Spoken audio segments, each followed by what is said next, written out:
I wonder how they're going to, utilize some of the guys. The good thing, again, they didn't have to give up P.O. Joseph or Pedersen or any of those defensemen that can be good, 5 and 6 and 7 guys. But you got Ryan Graves, who was brought here on a 6-year contract. He's one of the top 4, along with, I would imagine, Pedersen. Does Pedersen pair up with Carlson, since they're both from the same country? There may be a little bit of chemistry there, and then you put Graves with Letang. How do you see that playing out?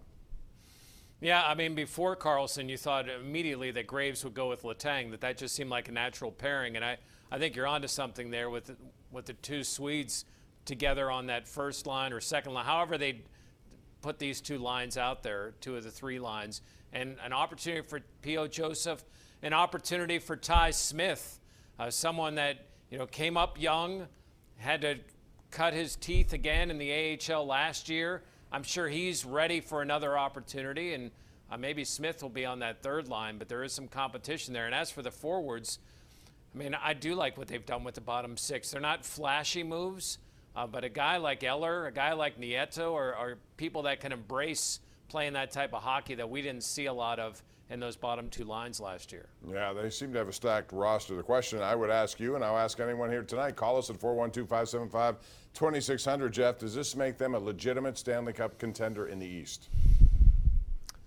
So it puts them in that echelon. I mean, listen, last year they were a game away from making the playoffs, so it's not like they were that far away.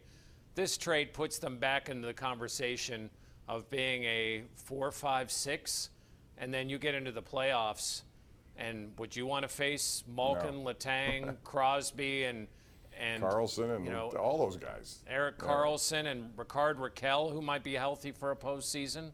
I mean, that would be a tough matchup for any team. Yeah.